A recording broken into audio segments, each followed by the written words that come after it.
Baik, kami akan menyampaikan analisis masalah terhadap beberapa persoalan yang dihadapi yang terjadi di kota Neapolis. Yang pertama, kami akan masuk pada identifikasi dari beberapa permasalahan yang ada. Kami mengambil ada 3 masalah, yaitu yang pertama, dari permasalahan yang ada kami melihat bahwa pemahaman aparatur pemerintah khususnya dalam pelayanan publik seperti terhadap paradigma pelayanan prima itu masih sangat kurang, terutama dalam pemahaman akan SOP, aplikasi dan regulasi yang mendasari setiap instrumen pelayanan publik yang ada, baik itu berupa jasa maupun sistem informasi. Nah, masalah yang kedua yang kami lihat di sini adalah kami melihat dari sisi masyarakat. Di sisi masyarakat, masyarakat di kota Neapolis ini masih sangat terbatas keinginan dan kemampuannya untuk mengakses informasi serta data yang berhubungan dengan kepentingan pelayanan publik, sehingga mereka banyak tidak mengetahui manfaat-manfaatnya, bagaimana mengakses dan lain sebagainya. Kemudian masalah yang ketiga yang kami lihat di sini adalah kami melihat dari sisi media sosial, karena di sini juga ada permasalahan yang terkait dengan media sosial saat ada isu SARA yang sebenarnya tidak mengarah pada hal tersebut, tetapi ditanggapi oleh masyarakat lebih pada SARA gitu. Jadi platform media sosial yang masih sering disalahgunakan sehingga berita yang tersebar seringkali tidak ada penyaring dan bisa dikonsumsi langsung oleh publik dengan penilaian masyarakat itu masing-masing. Selanjutnya, dari identifikasi masalah ini kami melakukan analisa masalah itu. Yang pertama adalah aparatur pemerintah yang ada di kota Neapolis ini masih kurang diberikan sosialisasi tentang pemahaman SOP, aplikasi dan regulasi yang ada, sehingga mereka tidak memahami apa yang harus mereka lakukan. Kemudian jalur birokrasi yang tidak jelas menyebabkan terbukanya potensi untuk maladministrasi, sehingga membuka peluang bagi aparatur pemerintah untuk melakukan pungli. Nah, aplikasi yang juga masih baru dan belum dipahami sepenuhnya oleh aparatur pemerintah ini menyebabkan aparatur tersebut kesulitan untuk menyampaikan manfaat dari aplikasi tersebut kepada masyarakat. Hal ini menjadi alasan masyarakat sendiri enggan menggunakan aplikasi pelayanan publik yang ada karena mereka tidak tahu keuntungannya bagi mereka. Mereka hanya melihat kerugiannya, tetapi mereka tidak mengetahui keuntungan dari aplikasi tersebut. Kemudian keterbukaan terhadap informasi publik.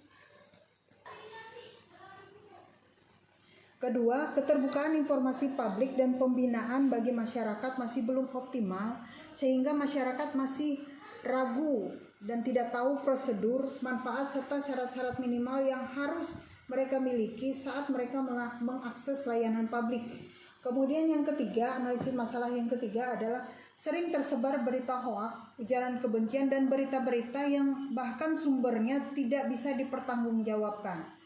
Nah, penyelesaian dari masalah-masalah ini yang pertama adalah menyederhanakan jalur birokrasi sesuai dengan SOP dan regulasi yang ada, sehingga setiap aparatur pemerintah itu dapat menjalankan fungsinya masing-masing dengan benar, efektif dan efisien. Di samping itu juga perlu dilakukan pembinaan terhadap SDM aparatur pemerintah terhadap platform sistem informasi dan implementasinya. Itu perlu ditingkatkan pembinaan ini agar SDM aparatur pemerintah ini bisa lebih baik lagi, sehingga mereka dapat memahami tugas dan fungsinya dengan baik. Kemudian yang kedua, kepada masyarakat kita mengambil penyelesaian bahwa pembinaan kepada masyarakat ini sangat penting. Artinya kita harus memberikan pembinaan sebagai aparatur pemerintah, harus memberikan pembinaan kepada masyarakat tentang manfaat dari jaringan informasi pelayanan terkait syarat-syarat minimal yang wajib mereka miliki ke akses pelayanan publik seperti akses kesehatan, pendidikan, dan akses pelayanan publik lainnya. Itu perlu ditingkatkan. Juga manfaat dari pelayanan publik ini harus diketahui oleh masyarakat sehingga mereka tertarik untuk memanfaatkan pelayanan publik yang ada. Kemudian yang ketiga, setiap instansi pelayanan publik membuka ruang untuk menerima pengaduan, saran dan kritik dari masyarakat, dan mereka wajib Artinya aparatur pemerintah ini wajib memberikan hak jawab atau klarifikasi terhadap setiap pengaduan masyarakat, sehingga masyarakat itu mendapatkan umpan balik dari berita-berita yang ada, berita-berita yang tidak jelas itu masyarakat tahu mana yang benar dan mana yang salah. Dan ini diberikan melalui akun media sosial resmi dari instansi pelayanan publik tersebut. Kemudian alasan kami mengambil tindakan-tindakan penyelesaian ini, yang pertama adalah mengapa jalur birokrasi itu harus disederhanakan. Karena dengan jalur birokrasi yang sederhana, kita berharap didukung pula dengan SDM aparatur yang memadai akan mempermudah bagi aparatur pemerintah itu memberikan pelayanan publik yang informatif, terbuka, transparan, dan akuntabel. Karena jalur birokrasinya sederhana, SDM-nya bagus, otomatis mereka bisa dengan mudah memberikan pelayanan yang optimal bagi masyarakat, sehingga pelayanan yang diberikan itu akan sangat membantu masyarakat.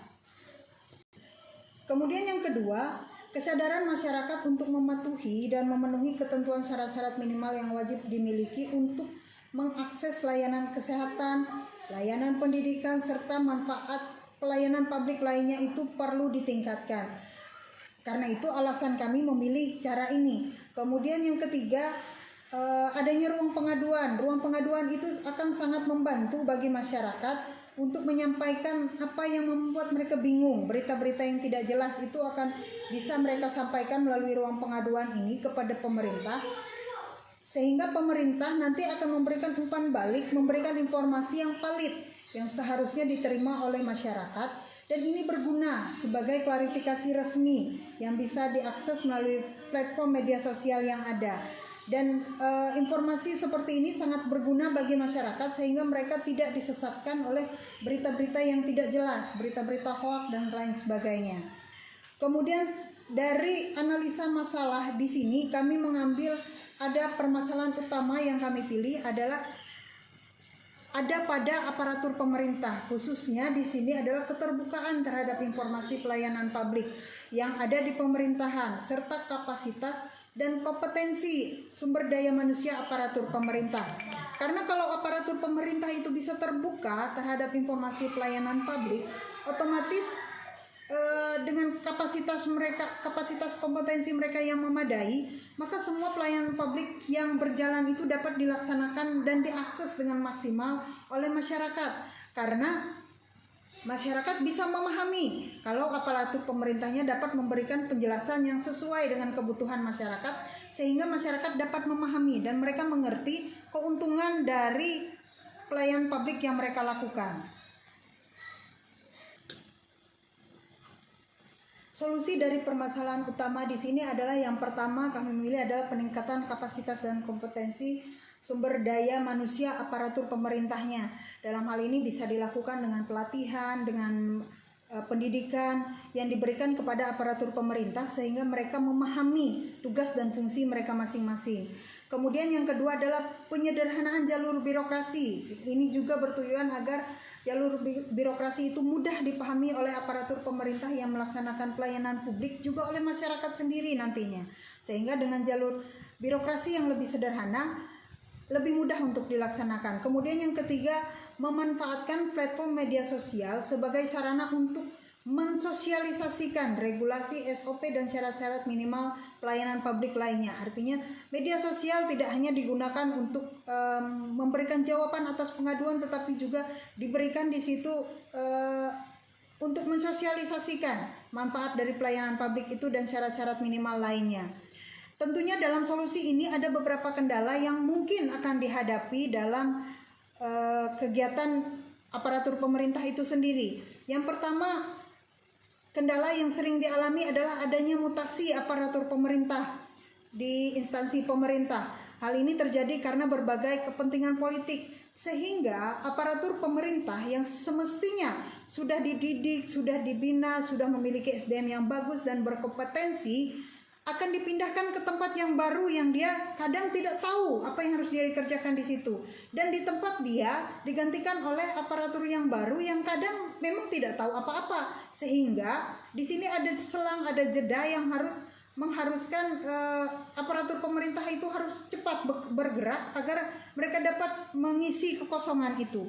Kemudian yang kedua, dalam hal aparatur pemerintah ini juga ada kendala yang jadi masalah adalah minimnya regenerasi dan penyiapan kader aparatur pemerintah untuk pelayanan publik yang konsisten. Artinya aparatur pemerintah ada yang sudah memiliki kompetensi yang bagus, kemudian dia sudah lansia, sudah memasuki masa pensiun, dan tidak ada regenerasi yang menggantikan dia. Artinya tidak ada orang yang bisa menggantikan dia dalam posisi tersebut, pelayanan tersebut, sehingga ada kekosongan dalam posisi tersebut, dalam pelayanannya, yang menyebabkan pelayanan itu tidak maksimal.